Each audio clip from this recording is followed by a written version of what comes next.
Friends, మనం English నేర్చుకోవాలన్నా, ఫ్లూయెంట్‌గా మాట్లాడాలన్నా సరే, ఖచ్చితంగా ఆ కాంటెక్స్ట్‌లో, ఆ సందర్భం బట్టి ఎలాంటి వాక్యాలు యూజ్ చేయాలి, అలాగే ఆ సెంటెన్స్‌ని ఎలా ఫ్రేమ్ చేయాలనే విషయం మనకు ఖచ్చితంగా తెలిసుండాలి.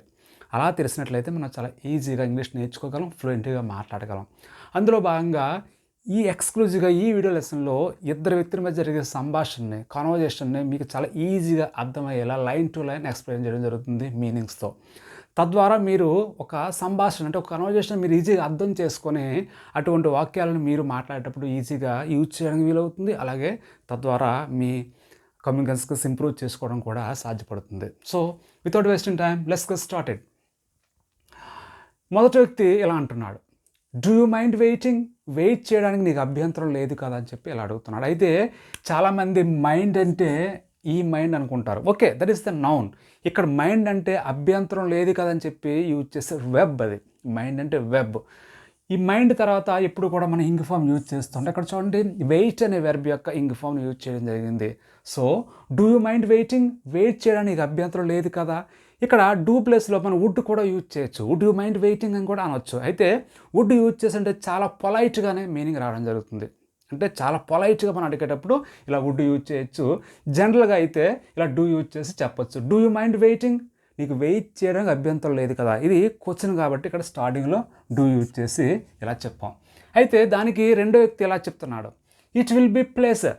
అంటే ప్లెజర్ అంటే ఇక్కడ నేను ఆనందంగా ఫీల్ అవుతాను, హ్యాపీగా ఫీల్ అవుతాను, నాకు ఎటువంటి అభ్యంతరం లేదని చెప్పి చెప్పడం. సో ఇక్కడ విల్ బి ఎందుకు యూజ్ చేసాం అంటే వెయిట్ చేయడం అనేది ఇంకా త్వరలో జరుగుతుంది కాబట్టి, ఫ్యూచర్లో జరుగుతుంది కాబట్టి ఇక్కడ విల్ బి యూజ్ చేసి ఇట్ విల్ బి ప్లెజర్ అని చెప్పి ఆ రెండో వ్యక్తి అన్నాడు. మళ్ళా ఈ రెండో వ్యక్తి ఏం చెప్తున్నాడంటే వెన్ విల్ యూ రిటర్న్? ఎప్పుడు తిరిగి వస్తావు అని చెప్పి క్వశ్చన్ అడిగాడు. ఎప్పుడు తిరిగి వస్తావు? చూడండి, ఎప్పుడు అనే దాన్ని మనం వెన్నతో చెప్తూ ఉంటాం. అయితే ఇదేంటి? Question, not statement. క్వశ్చన్ కాబట్టి వెన్న తర్వాత అంటే HYAW వర్డ్ తర్వాత విల్ యూజ్ చేసి తర్వాత సబ్జెక్ట్ యూజ్ చేసి తర్వాత వెబ్ యూజ్ చేస్తాం. అది కూడా V1 యూజ్ చేస్తాం. V1 అంటే ఏంటి? వెర్బ్ యొక్క ఫస్ట్ ఫామ్. ఇది సింపుల్ ఫ్యూచర్ టెన్స్లో ఉన్న క్వశ్చన్ కాబట్టి HYAW వర్డ్ మొదట యూజ్ చేసి తర్వాత విల్ యూజ్ చేసి తర్వాత సబ్జెక్ట్ యూజ్ చేసి తర్వాత V1 యూజ్ చేస్తాం. ఇలా వెన్ విల్ యూ రిటర్న్? ఎప్పుడు తిరిగి వస్తావు అని చెప్పి ఇలా అన్నాం. అయితే ఇక్కడ సబ్జెక్ట్ యూ కాబట్టి విల్ యూజ్ చేసాం. అలా కాకుండా హీ షీ ఇట్ అయినట్టయితే షల్ యూజ్ చేయాల్సి ఉంటుంది ఈ కాంటెస్ట్లో. ఇలా వెన్ అనేది ఏంటి? HYAW వర్డ్ అంటే క్వశ్చన్ వర్డ్ కాబట్టి ముందు వెన్ యూజ్ తర్వాత విల్ యూజ్ తర్వాత సబ్జెక్ట్ యూజ్ చేసి ఇలా చెప్తూ ఉంటాం. When will you return? ఎప్పుడు తిరిగి వస్తావు అని చెప్పి ఈ రెండో వ్యక్తి క్వశ్చన్ అడిగాడు. దానికి మొదటి వ్యక్తి ఇలా చెప్తున్నాడు, ప్రెట్టి సూన్. ప్రెట్టి అంటే ఇక్కడ చాలా అని చెప్పి అర్థం. అంటే ఎక్కువ సమయం తీసుకొని చాలా త్వరగా వచ్చేస్తా అని చెప్పి, సూన్ అంటే త్వరలో, ప్రెట్టి సూన్ అంటే చాలా త్వరలో వచ్చేస్తా అని చెప్పి అతను అన్నాడు. సో మళ్ళీ అతను అడుగుతున్నాడు, వై డూ యూ ఆస్క్? ఎందుకు అడుగుతున్నావు? మళ్ళీ క్వశ్చన్ వచ్చింది. ఇక్కడ చూడండి, వై అంటే ఎందుకు, ఆస్క్ అంటే అడగడం. Why do you ask? ఎందుకు అడుగుతున్నావు దాని యొక్క అర్థం. సో ఇక్కడ యూ వచ్చింది కాబట్టి డూ యూజ్ చేస్తాం. వై డూ యూ ఆస్క్ అని చెప్పి ఎందుకు అడుగుతున్నాం అని చెప్పి ఇలా అన్నాం. దానికి రెండో వ్యక్తి ఫర్ నో రీజన్, కారణం ఏమీ లేదు. No reason, for no reason లేదా నో రీజన్ అని కూడా సింపుల్గా చెప్పొచ్చు. రీజన్ అంటే కారణం. సో ఫర్ నో రీజన్, కారణం ఏమీ లేదని చెప్పి రెండో వ్యక్తి చెప్పాడు. మళ్ళీ మొదటి వ్యక్తి ఇలా అంటున్నాడు, I will come as early as possible. ఇక్కడ చూడండి, అంటే ఈ యాక్షన్ నియర్ ఫ్యూచర్లో జరుగుతుంది కాబట్టి అతను విల్ యూజ్ చేసి చెప్పాడు. ఐ అంటే నేను, విల్ అంటే ఫ్యూచర్లో జరిగే యాక్షన్ అని చెప్పడానికి విల్ కానీ షల్ కానీ యూజ్ చేస్తుంటాం. కమ్ అంటే రావడం. I will come as early as possible అంటే సాధ్యమైనంత త్వరగా. ఎర్లీ అంటే అర్థం ఏంటి? త్వరగా.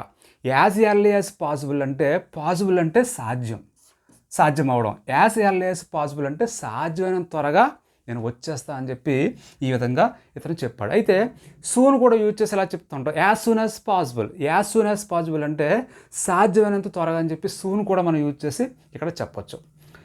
నెక్స్ట్ వన్, మొదటి వ్యక్తి అంటున్నాడు, ప్లీజ్ కమ్ ఎర్లీ. దయచేసి త్వరగా వచ్చాయి. ఇక్కడ ప్లీజ్ అంటే మనం ఏదైనా రిక్వెస్ట్గా అడిగేటప్పుడు ప్లీజ్ అని చెప్పి దయచేసి అని చెప్పి అడుగుతూ ఉంటాం. Please come early. కమ్ అంటే రావడం, ఎర్లీ అంటే తొందరగా. సో దయచేసి త్వరగా వచ్చే అని చెప్పి రిక్వెస్ట్గా అడుగుతున్నాడు. సో దానికి ఆ రెండో వ్యక్తి ఎస్ ఐ విల్ అన్నాడు. అంటే వచ్చేస్తా అని చెప్పి ఇక్కడ చూడండి ఎస్ ఐ విల్ కమ్ అని చెప్పలేదు. అంటే ఆ కమ్ వదిలేసి ఎస్ సింపుల్గా ఎస్ ఐ విల్ అన్నాడు. అంటే ఇలా షార్ట్ ఆన్సర్స్ కూడా మనం కొన్ని సందర్భాల్లో చెప్తూ ఉంటాం. అంటే ఇక్కడ ఐ విల్ కమ్ అని చెప్పి మనం పూర్తిగా చెప్పనవసరం లేదు. సింపుల్గా ఎస్ ఐ విల్ అంటే సరిపోతుంది. ఎందుకు విల్ యూజ్ చేసాం ఇక్కడ? ఆ యాక్షన్ ఫ్యూచర్లో జరుగుతుంది కాబట్టి. అంటే పూర్తి వాక్యం ఏంటి? Yes I will come. అయితే కమ్ తీసేసి ఇక్కడ సింపుల్గా ఎస్ ఐ విల్ అని చెప్పి ఆ రెండో వ్యక్తి చెప్పడం జరిగింది. ఇలా మనకి ఏదైనా ఒక కన్వర్జేషన్ తీసుకున్నట్లయితే, ఒక సంభాషణ మనం తీసుకున్నట్లయితే ఆ సంభాషణలో వాక్యాలను అనలైజ్ చేసి ఎలా యూజ్ చేస్తారనే విషయం మనకి బాగా తెలిసినట్లయితే మనం చాలా సింపుల్గా ఇంగ్లీష్ నేర్చుకోవచ్చు, అలాగే ఫ్లూయెంట్గా మాట్లాడచ్చు. So if you want to know this kind of videos more and more, please watch my channel learn English Venkat. Thank you for watching.